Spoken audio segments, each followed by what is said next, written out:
সাল্লি আলা সাইয়্যিদিনা মুহাম্মদ।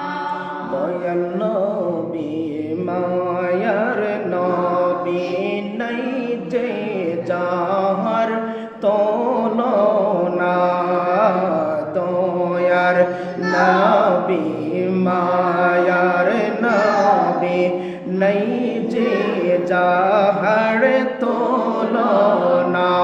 আইরে যাহার পর পড়েন দরুদ আল্লাহ তার ফেরেশতা, আল্লাহুম্মা সাল্লি আলা সাইয়্যিদিনা মুহাম্মদ নাবিয়ানা শাফিয়ানা মাওলানা মুহাম্মদ। বালাগাল উলা বিকামালিহি কাশাফাত দুজা বিজামালিহি হাসনাত জামিউ ফিসালিহি সাল্লু আলাইহি ওয়া আলিহি। উপস্থিত সম্মানিত হাজিরিন মুসল্লিন ইকরাম, আমরা আল্লাহ পাকের দরবারে শুকরিয়া আদায় করছি যে রাব্বুল আলামিন আপনাদেরকে আমি গুনাহগারকে সহকারে পবিত্র শাবানের চাঁদের আজকে চতুর্থ জুমায় আল্লাহ তাবারক ওয়া তাআলা আমাদেরকে আল্লাহর ঘর পবিত্র মসজিদে আসার বসার সুযোগটুকুন রব্বুল আলামিন আমাদেরকে করে দিয়েছেন। সেই জন্য মহান রবের দরবারে আমরা শুকরিয়া আদায় করছি। সকলে বলি আলহামদুলিল্লাহ। আজকে পবিত্র জুমার আলোচনার বিষয় হচ্ছে গরিব মিসকিনকে ভালোবাসা এবং গরিব মিসকিনের হক, তাদের হক ধনী লোকের উপর কি রয়েছে আর তাদেরকে আমরা ভালোবাসতে হবে এবং তাদেরকে ভালোবাসার ব্যাপারে আজকে জুমার আলোচনার বিষয়। তো আল্লাহ রাব্বুল আলামিনের প্রিয় হাবিব সাল্লাল্লাহু আলাইহি ওয়াসাল্লাম বলেন, বান্দা যখন আমল করে, বান্দা যখন নেক কাজ যখন করে, বান্দার আমলগুলো যদি আমলে সলেহ যদি না হয়, তাহলে বান্দার আমলগুলো আল্লাহ রাব্বুল আলামিনের দরবারে কবুল হয় না। তো আমলে সলেহ বলতে কি? যে আমলগুলো করতে হয় ইবাদতের রিয়া ব্যতীত। ইবাদতের রিয়া বলতে বোঝায় লোক দেখানো ইবাদত। সেইগুলো যে আমি যদি নামাজ না পড়ি, সমাজের মানুষ আমাকে বেনামাজি বলবে, আমি নামাজ পড়ি না, এই সেই বিভিন্ন কিছু। আমি যদি রমজান মাসে যদি রোজা যদি না রাখি, আমাকে বলবে ওই লোকটা রোজা রাখে না। আমার টাকা পয়সা হয়েছে, আমি যদি হজে না যাই, মানুষ বলবে তার এতগুলো টাকা পয়সা, তারপরে সে হজ করে না। এইরকম চিন্তাধারা করে যারা ইবাদত করে, আল্লাহ রাব্বুল আলামিন তাদেরকে মুমিন বলে ঘোষণা করেন নাই। এই জন্য আল্লাহর প্রিয় হাবিব বলেন, হে আল্লাহর বান্দা, তুমি তখনই ইবাদত করে তখনই তুমি মুমিন হইতে পারবা যখন তোমার ইবাদতটা হবে আমলে সলেহা, ইবাদতে সলেহা।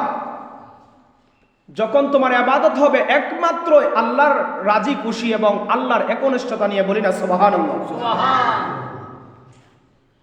আল্লাহ রাব্বুল আলামিন পবিত্র কালামে পাকের মধ্যে মুমিন বান্দার পরিচয় বিভিন্ন আয়াতে আল্লাহ বিভিন্ন জায়গায় দিয়েছেন। আমলে সলেহ বলতে আমরা সাধারণত জানি নেক কাজ, যে কাজগুলো নেকির উদ্দেশ্যে করা হয়। মনে করেন আপনি একজন মানুষকে কিছু দান করলেন। এখন তো দানের বিভিন্ন প্রকার হয়েছে। আল্লাহ রসুলের হাদিস শরীফের মধ্যে আসছে, যখন আপনি কোনো মানুষকে, কোনো মিসকিন মানুষকে, গরিব মানুষকে কোনো কিছু দান করবেন, আপনার দানটা এমন ভাবে করেন, ডান হাত দিয়ে করবেন, বাম হাতও যেন বুঝতে না পারে। সুবহানাল্লাহ বলেন। আর এখন তো দানের ডিজিটাল পদ্ধতি আছে। এই জন্য নেকামল দান করার ব্যাপারে যদি আপনি নেকামল খুঁজেন, আপনি এইভাবে আপনি দান করতে পারবেন। বলে হুজুর দান করতে গেলে তো অনেক সময় দেখা যায় আমরা বিভিন্নভাবে প্রকাশ্যে দেই, তাহলে এগুলোকে দেব না? হ্যাঁ দিবেন। আপনার নিয়ত যদি থাকে যে আমি দান করতেছি, আমি দান করলে আমার দানটা দেখে আমাকে একজন বলবে আমি দানবীর, আমি একজনকে একটা কাপড় দিতেছি যাকাত, আমি একজনকে টাকা দিচ্ছি, আমি একজনকে একটা জিনিস দিতেছি, এই উদ্দেশ্যে যে আমি দিলে আমাকে দানবীর বলবে আমি দিছি, মানুষ আমার সম্মান করবে, এই উদ্দেশ্যে যদি দান করা হয়, এ দান কবুল হবে তো দূরের কথা, বরং সারা ডাবল গুনাহ হয়। নাউজুবিল্লাহ কোন। আর এই নেক আমলটাকে যদি আপনি এই নিয়তে করেন, আপনি প্রকাশ্যে দেন সমস্যা নাই, তবে আপনার নিয়তটা যদি তাকে নেকের উদ্দেশ্য, যে আমি প্রকাশ্যে দিচ্ছি এই জন্য আমার দানটা দেখে যেন আরেকজন মুসলমান ভাই দান করার জন্য উৎসাহিত হয়, এই দানটা যদি আপনি এভাবে যদি প্রকাশ্য করেন তাতে কোনো সমস্যা নাই। আপনারটা দেখে আরেকজন উৎসাহিত হতো গরিবকে দান করার জন্য। আর যদি আমি দান করি আমারটা দেখে আমারে বলবে আমি দান করছি, এই চিন্তাধারা করে দান করলে কোনো দানে কোনো কাজ হবে না। এই জন্য আল্লাহ রাসূল বলেন, আমলে সলেহা যদি না থাকে তোমার ইবাদতে, তোমার নেক আমলে, তাহলে তুমি মুমিন হতে পারবে না। মূলত আমলে সলেহা হলো যথাসময়ের যথোপযুক্ত আল্লাহর নির্দেশ পালনকে আমলে সলেহা বলা হয়। বলে না সুবহানাল্লাহ। যথা উপযুক্ত সময়ে যে কাজটা যখন করার কথা তখনই পালন করতে হবে। ফজরের নামাজ 6টায় পড়ি, সূর্য উদয় হয় 6:22, 6টার কিছুক্ষণ আগে আমরা আদায় করি, ধরে নিলাম 6টায়, একটা উদাহরণ দিচ্ছি। আল্লাহ রাব্বুল আলামিন 3 সময়ে নামাজ পড়া নিষেধ করেছেন, হারাম করেছেন। এটা আমরা জানার দরকার। মা বোনরা যারা আছেন একটু খেয়াল করবেন, আপনারা তো নামাজ আদায় করেন, নামাজের ওয়াক্তগুলো খেয়াল করবেন। 3 সময়ে নামাজ পড়লে গুনাহ হয় সওয়াবের পরিবর্তে। 1 নাম্বার, ফজরের নামাজ সূর্য যখন উদয় হয় তখন সেজদা দিলে শয়তান খুশি হয়। নাউজুবিল্লাহ বলেন। এগুলো আমরা জানার দরকার। 1 নাম্বার, সূর্য উদয় হওয়ার সময় নামাজ পড়া যাবে না, সূর্য উদয় হওয়ার 15 থেকে 21 মিনিট পরে নামাজ পড়বেন। 2 নাম্বার, ঠিক দুপুরের সময়, জোহর যখন হয় ঠিক জোহরের সময় আপনি নামাজ পড়তে পারবেন না, তখন নামাজ পড়া নিষেধ। 3 নাম্বার হচ্ছে সূর্য যখন অস্ত চলে যায়, অস্ত যায় সময়টা সূর্য, এমন সময় আপনি নামাজ পড়তে পারবেন না, এমন সময় নামাজ পড়া হারাম। তাহলে ফজরের নামাজের সময় আমি জামাত ছেড়ে দিলাম, জামাত তো আদায় করলাম না, এখন সূর্য কখন উঠে এটা আমি জানি না, সূর্য উঠতেছে এমন মুহূর্তে নামাজ পড়লে কি হবে? গুনাহ হবে। কথা বলবেন, কি হবে? গুনাহ হবে। তো এইগুলো আমার জানা দরকার আছে কি নাই? তো এই আমলটা কিন্তু আমলে সলেহা হবে না। আমরা আছি নামাজ তাড়াহুড়া করি, কিরকম ভাবে? আজান দিছে হুজুরে, মুয়াজ্জিমে আজান দিয়েছে, তাড়াহুড়া করে আইসা ঢুকলাম, মনে করেন মসজিদে তাড়াহুড়া করে আসলাম, ঢুকলাম, হুজুর জামাত পড়তেছে, এমন সময় হঠাৎ করে দৌড়াই আইসা জামাতের মধ্যে শরীক হয়ে গেলাম, এটি আমলে সলেহার অন্তর্ভুক্ত নয়। আমল তো করছেন আপনি, আমলে সলেহার অন্তর্ভুক্ত নয়। মসজিদের ভিতরে এইভাবে ঢুকবেন নামাজের সময়, যদিও যেখানে জামাত চলতেছে, আপনার পায়ের শব্দ যেন বেশি না হয়, আপনার পায়ের শব্দ যেন না হয়। তো দৌড় দিয়ে ঢুকলে কেমন হয় মসজিদ ঘরের ভিতরে? এইগুলো খেয়াল রাখতে হবে আমাদের। আমল তো করি, এগুলো খেয়াল রাখতে হবে। যাই হোক, আল্লাহ রাব্বুল আলামিন বলেন, বান্দা তুমি যখন নামাজ আদায় করবা, নির্দিষ্ট সময়ে, নির্দিষ্ট উপযুক্ত সময়ের মধ্যে তুমি আমলগুলো করবা। এই জন্য বাবা, ফজরের নামাজের সময় যখন হয় তখন নির্দিষ্ট সময় আপনাকে নামাজ আদায় করতে হবে, সূর্য উদয় হওয়ার আগে। যখন সূর্য উদয় হওয়ার পরে যদি আপনি নামাজ যদি আদায় করেন, নামাজটা আর আদায় হয় না, তখন নামাজটা কাজা হয়ে যায়। কথা কোন ঠিক কিনা? এইটাকে আমলে সলেহা বলে না। জোহরের নামাজ, আপনি জোহরের ওয়াক্ত হয়েছে, জোহরের সময় হয়েছে, নির্দিষ্ট সময়ের ভিতরে আপনি আদায় করেন। যদি নির্দিষ্ট সময়ের বাইরে আপনি জোহরের নামাজটা আদায় করেন, নামাজটা আদা হয় না, তখন নামাজটা কাজা হয়ে যায়। এটা আমলে সলেহার অন্তর্ভুক্ত হয় না। আসরের নামাজও তদ্রুপ। আর মাগরিবের নামাজের তো সময় কম। এমন সময় আমাদের বিভিন্ন কাজ কর্মের মধ্যে ব্যস্ত থাকতে হয়।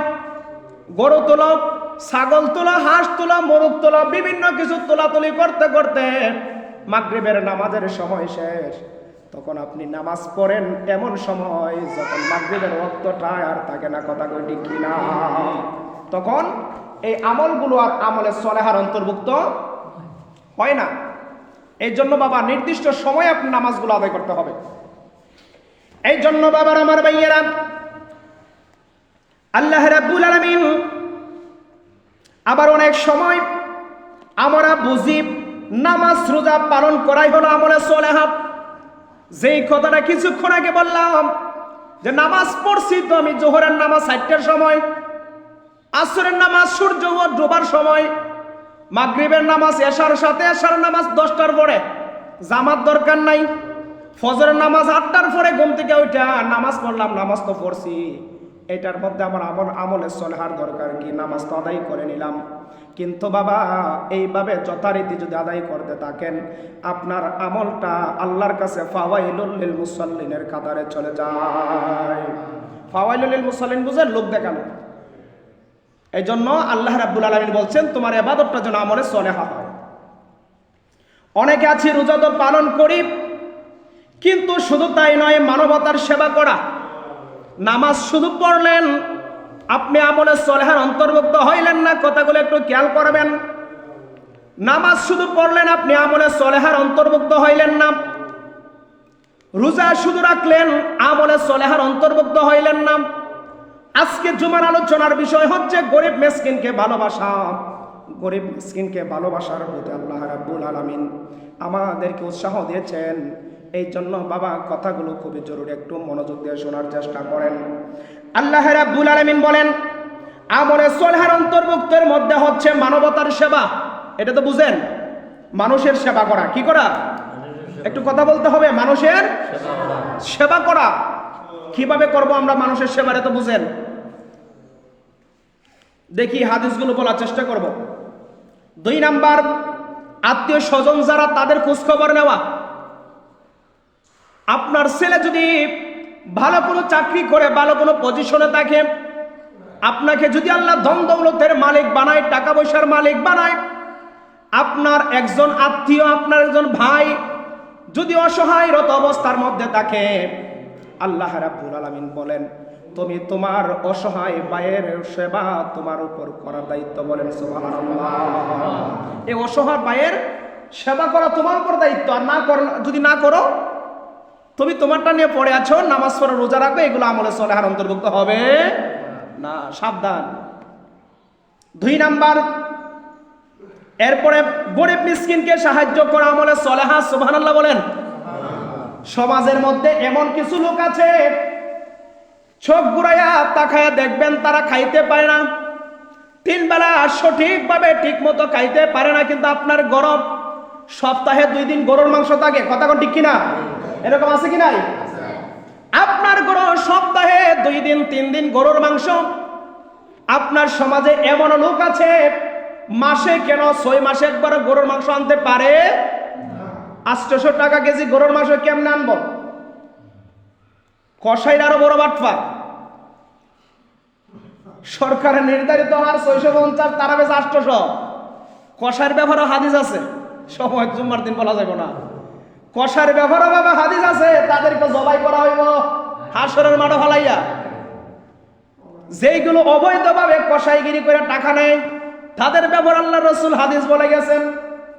এই জন্য বাবা 800 টাকা কেজি গরুর মাংস আপনি সপ্তাহে 2 দিন খান, আপনার গরিব ভাইয়ের গরু মাসে 1 দিনও গরুর মাংস আসে না। কিন্তু আপনি 5 ওয়াক্ত নামাজি, আপনি রোজা রাখেন, আপনি সমস্ত কিছু করেন, আপনার ভাই যদি না খায়া যদি থাকে, আপনার আমলগুলো আমলের সলেহার অন্তর্ভুক্ত হবে না। আপনার আমলগুলো আমলের সলেহার অন্তর্ভুক্ত হবে না। এই জন্য আমরা গরিব মিসকিনদেরকে সাহায্য করতে হবে, সহযোগিতা করতে হবে। একটি কথা আমাদের মনে রাখতে হবে, আল্লাহ মানুষকে ভালোবাসেন মানুষের কল্যাণের কারণে। কথা বলে ঠিক কিনা? আল্লাহ মানুষকে ভালোবাসেন মানুষের কল্যাণের কারণে। বান্দা ইবাদত করে তার নিজের মুক্তির জন্য, আর বান্দা যে মুক্তির জন্য ইবাদত করে এতে আল্লাহ রাব্বুল আলামিন খুশি হয়ে যায়। বলেন না সুবহানাল্লাহ। আল্লাহ রাব্বুল আলামিন চান তার বান্দারা মুক্তি পাক, ইবাদত করুক। বিভিন্ন ভাবে আল্লাহ রাস্তা দিয়েছেন ইবাদতের। আল্লাহ রাব্বুল আলামিন একথা পরিষ্কার যে আল্লাহর সন্তুষ্টি ব্যতীত মুক্তি পাওয়ার কোনো রাস্তা নাই। আল্লাহ রাব্বুল আলামিনের সন্তুষ্টি আমাদের অবশ্যই দরকার। আল্লাহকে সন্তুষ্টি যদি আমরা করতে হয়, আমরা আত্মসমর্পণ করতে হবে আল্লাহ রাব্বুল আলামিনের দরবারে। কথা বলে ঠিক কিনা? দুনিয়ার বাজে কাজে সময় নষ্ট করা যাবে না। আমরা পরোপকার করতে হবে, দান সদকা ইত্যাদি করতে হবে। তাহলে অবশ্যই আমার আমলগুলো প্রত্যেকটা আমলে সলেহার অন্তর্ভুক্ত হয়ে যাবে। মুক্তির জন্য আমরা এগুলো করতে হবে। এই জন্য আল্লাহ রাসূল সাল্লাল্লাহু আলাইহি ওয়াসাল্লামের একখানা হাদিস আজকে জুমার মধ্যে এসেছে। আল্লাহ রাসূল সাল্লাল্লাহু আলাইহি ওয়াসাল্লাম বলেন, আপনারা আল্লাহর হুকুম তামিল করতে সচেষ্ট হন। আল্লাহর হুকুম তামিল করা মানে পালন করা। আল্লাহ রাসূল বলেন, আল্লাহর হুকুমগুলো পালন করার জন্য আপনারা সচেষ্ট হন, তার সন্তুষ্টির জন্য সাধনা করুন এবং আমলে সলেহা করুন। তাহলে আপনারা কিয়ামতের ময়দানে মুক্তি লাভ করতে পারবেন। বলেন না সুবহানাল্লাহ। আল্লাহ রাসূল সাল্লাল্লাহু আলাইহি ওয়াসাল্লাম বলেন, কারণ আমরা এগুলো কেন করব? আমার নবী কি বলেন দেখেন। আল্লাহ রাসূল সাল্লাল্লাহু আলাইহি ওয়াসাল্লাম বলেন, কারণ মৃত্যুর পরে সেখানে 50,000 ভীতিপ্রদ কষ্টের রাস্তা, কষ্টের জায়গা, কষ্টের ঘর। একটু খেয়াল করবেন। আল্লাহর নবী বলেন, মৃত্যুর পরে সেখানের মধ্যে 50,000 ভীতিপ্রদ মঞ্জিল রয়েছে। সুবহানাল্লাহ বলেন। একটু খেয়াল, আমি আরেকটু বুঝাইয়া বলি। আল্লাহ রাব্বুল আলামিন এর প্রিয় হাবিব বলেন, আপনি কেন আমলে সলেহাগুলো আপনি করবেন? এই জন্য করবেন, মৃত্যুর পরে 50,000, খেয়াল করেন, 50,000 ভীতিপ্রদ মানে ভয়ের জায়গা, ভয়ের রাস্তা। এটা দুনিয়ার কোনো ভয় না, জিনপুতের ভয় না, জাহান্নামের ভয়। কিসের ভয়? আল্লাহ রাসূল বলেন 50,000 ভীতিপ্রদ মঞ্জিল মানে ঘর, কামরা। এইরকম ভাবে 50,000 ভীতিপ্রদ জাহান্নামের ভয়ের ঘর রয়েছে। আপনি সেটাকে অতিক্রম করে জান্নাতে যেতে হবে। আল্লাহু আকবার বলেন। এখন চিন্তা করেন, এগুলো কি আল্লাহ রাসূল হুদায় হুদায় বলছে আমরা রে? অপরে হাদিস শরীফ আছে, আমি কিছুক্ষণ আগে পড়েছিলাম। আল্লাহর প্রিয় হাবিব বলেন, আখির জামানায় আমার উম্মতের মধ্যে এমন হবে 1000-এর মধ্যে 999 জন জাহান্নামে যাবে। নাউজুবিল্লাহ। চিন্তা করেন, হিসাব মিলাইলে কেমন হবে? 1000-এর মধ্যে 999 জন গেলে জান্নাতি কয়জন? হিসাব মিলান, একজন আসেননি আপনি, আমি আসেনি। আবার খুব কঠিন, আবার খুব সহজ। আল্লাহ রাসূল বলেন, ওই 50,000 ভীতিপ্রদের যে মঞ্জিলগুলো রয়েছে, ঘরগুলো রয়েছে, মানুষ যখন চাকরির পরীক্ষা দেয়, ইন্টারভিউ দেয়, প্রথম যাওয়ার পরে কয়েকটা পরীক্ষা দাও, দিলে উত্তীর্ণ হইল, আবার আরেকটা পরীক্ষা দাও, এইটার মধ্যে উত্তীর্ণ হইল, আবার ভাইবা দাও, মৌখিক পরীক্ষা নিব 3 জন 4 জন 6 জন বৈশা, এইটার মধ্যে যখন উত্তীর্ণ হন, বর্তমান সময়ে তো ফকরের টাকা না দিলে উত্তীর্ণ হওয়া যায় না, সেটা তো আছে। আমি উদাহরণ দিচ্ছি চাকরিটা দিয়া। 3টা ধাপ 4টা ধাপ অতিক্রম করার পরে আপনি চাকরির সন্ধান খুঁজে পাইলেন, চাকরিতে ঢুকলেন। এই 3টা 4টা পথ অতিক্রম করার জন্য একটা চাকরিজীবীকে দিন রাত পরিশ্রম করে পড়তে হয়। কথা বলেন ঠিক কিনা? দিন রাত পরিশ্রম করে পড়ালেখা করতে হয়। 3টা 4টা পথ অতিক্রম করে যদি চাকরি নিতে হয়, আর আমার আল্লাহ রসুল বলেন মৃত্যুর পরে 50টা জাহান্নামের কামরা আছে, ভীতিপ্রদ জায়গা আছে। 50টা, 50,000, একটা দুইটা না, 50,000 ভীতিপ্রদের জাহান্নামের ঘর আছে, মঞ্জিল আছে। এই প্রত্যেকটা মঞ্জিলকে তোমার অতিক্রম করে করে যাইতে হবে। অতিক্রম হাইটটা চলে গেলে হবে না। প্রত্যেকটা কামরায় তোমাকে ফেরেশতারা জিজ্ঞাসাবাদ করবে, কোন আল্লাহু আকবার। প্রত্যেকটা ঘরের মধ্যেই ফেরেশতারা আপনাকে জিজ্ঞাসাবাদ করবে। কি ব্যাপারে? আমার নবী বলেন, আল্লাহর নবী বলেন ওই 50,000 কামরার মধ্যে এক একটা কামরার মধ্যে সাহাবা ইকরাম বললেন, ইয়া রাসূলুল্লাহ, সেখানে কি করা হবে? আমার নবী বলেন, ইউসআলুল আবদু ফি কুল্লি মাওকিফিন আম্মা আমিলা ফি দারিদ দুনিয়া। বলেন না সুবহানাল্লাহ। আমার নবী বলেন, ও সাহাবায়ে কেরাম শোনো, 50,000 কামরার মধ্যে তোমাকে জিজ্ঞাসাবাদ যখন করা হবে, এক একটা কামরার মধ্যে ফেরেশতারা তোমার দুনিয়ার ব্যাপারে জিজ্ঞাসা করবে। বলেন সুবহানাল্লাহ। দুনিয়ার ব্যাপারে জিজ্ঞাসা। আপনি দুনিয়ায় যা কিছু করছেন, আমার নবী বলেন আম্মা আমিলা ফি দারিদ দুনিয়া, তোমাকে দুনিয়ার কাজ করবেন হিসাবের ব্যাপারে জিজ্ঞাসা। এখন চিন্তা করেন, কয় হাজার ঘর অতিক্রম করতে হইব, বড় কঠিন ঘর। ফেরেশতারা জিগাইব, এখানে ফাঁসি দেওয়া যাইব, লোখানে যাইব, কোনো কিছু একটা লোখানে যাইব যে জুম্মার বার আমি জুম্মার নামাজে গেছি না, ও ফেরেশতা একটু ঘুষ নেও গা, দুনিয়ায় তো ঘুষ দিয়ে চাকরি পাইছিলাম, একটু ঘুষ নেও নি আমার সাইরা দো। ওই দিন গেছিলাম না জুম্মার নামাজও, সবে বরাতের চতুর্থ, শাবান মাসের চতুর্থ জুম্মা, আমি তো গেছি না, তুমি তো জানো, কিছু ঘুষ লয়ে যাও গা, আমার ফাঁদা ঢোকাই দাও, কাজ হইব? কাজ হবে না। বড় হুজুরে প্রতিদিন কয় জুমার নামাজে সকাল সকাল আইসেন, 5টা ব্যক্তির আল্লাহ প্রথম পুরস্কার দেয়। যে 5 ব্যক্তি প্রথম মসজিদে ঢুকতে পারে, সুবহানাল্লাহ কোন, এক্সট্রা পুরস্কার। আপনার জীবনের হজ, আপনার জীবনের কুরবানি কবুল হয় কি হয় না, আল্লাহ পাক ওই ভালো জানেন। কিন্তু আল্লাহ রাসূল গ্যারান্টি দিয়েছেন, জুমার নামাজে যদি মহব্বত নিয়া, নামাজের মহব্বত নিয়া যদি কোন ব্যক্তি প্রথম জুমার মসজিদে গিয়ে ঢুকতে পারে, আল্লাহ রাব্বুল আলামিন তার একটা উট কুরবানির সওয়াব তার আমলে লিখে দেয়। সুবহানাল্লাহ। এটা কি কোনোদিন পাইছি আমরা? চেষ্টা করতে হবে আমরা। 2 নাম্বার, যদি কোনো ব্যক্তি, দ্বিতীয় ব্যক্তি আইসা ঢুকে জুমার দিন মসজিদে, একটা গরু কুরবানির সওয়াব। সুবহানাল্লাহ কোন। গরুতে কুরবানি করি বছরে, কোরবানি হয় কি হয় না, কবুল হয় কি হয় না, গ্যারান্টি আছে।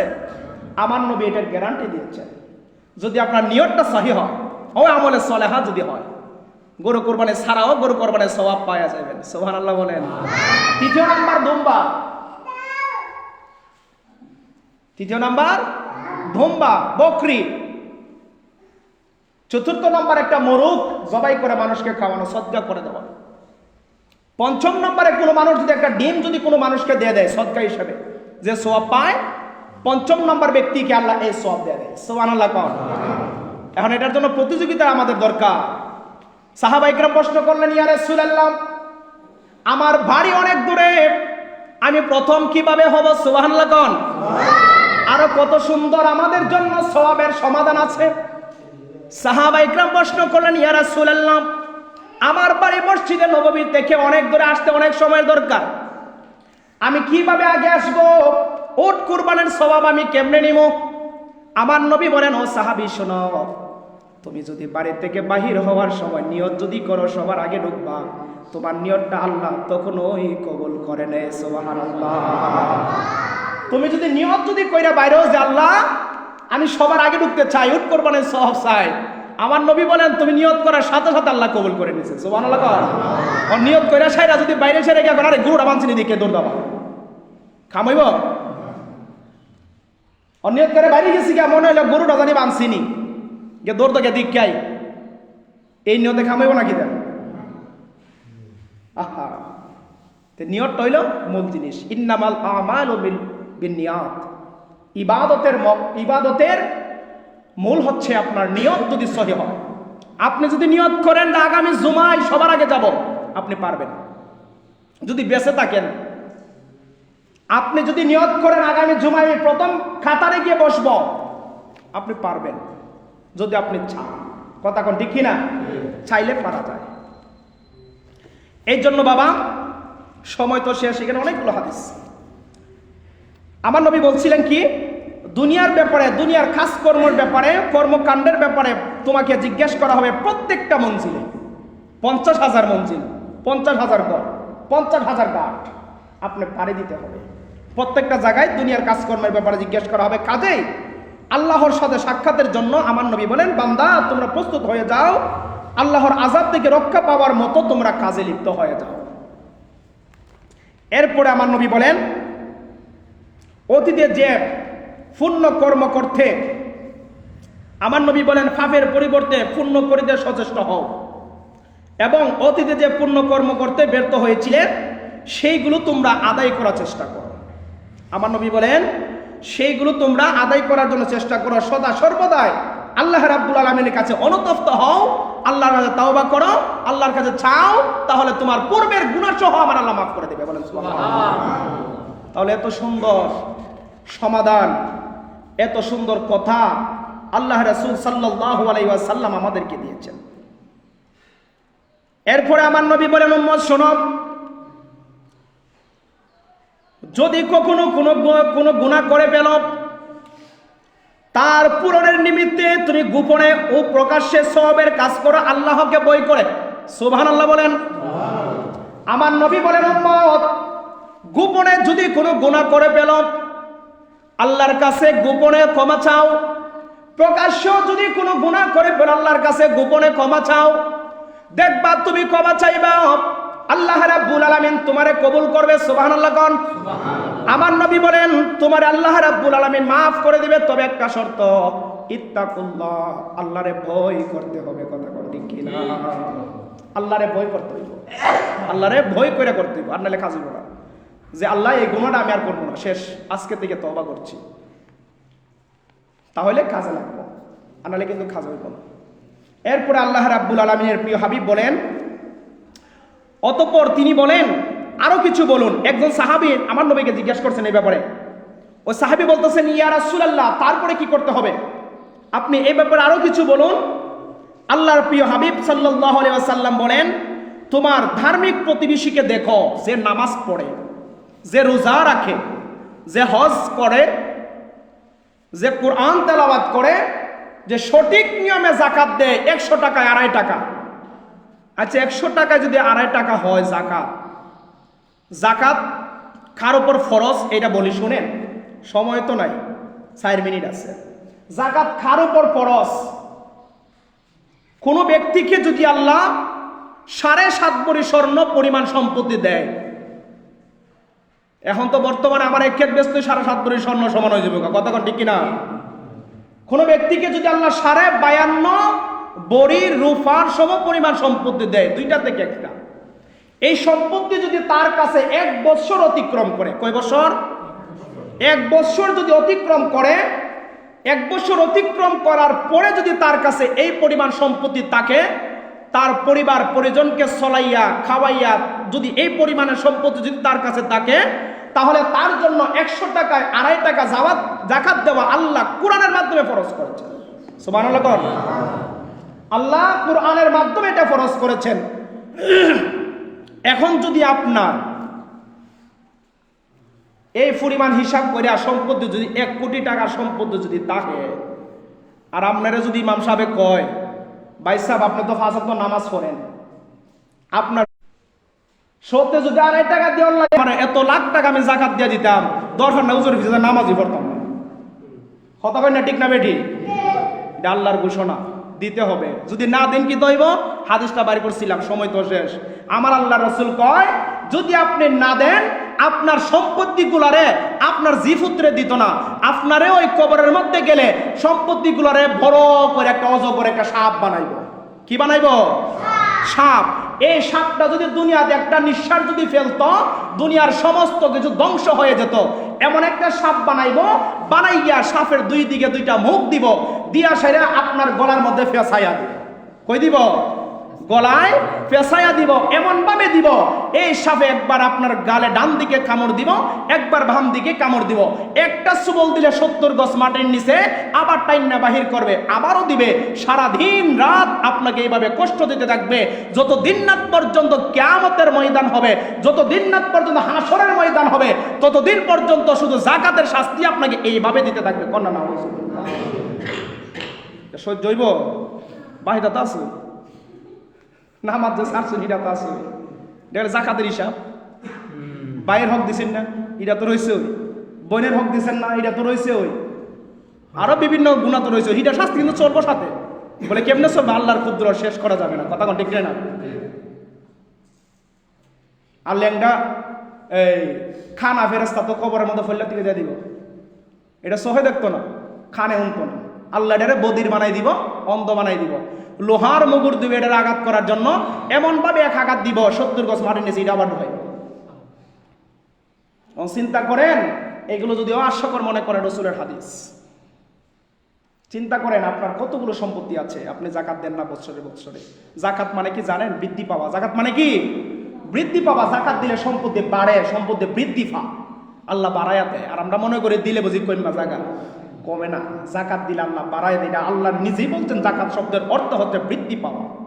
তা আমরা চেষ্টা করব এইগুলো আদায় করার জন্য। যাই হোক, সময় শেষ। আল্লাহ রাব্বুল আলামিন আমাদেরকে বুঝার তৌফিক দান করুক। সবাই বলি আমিন।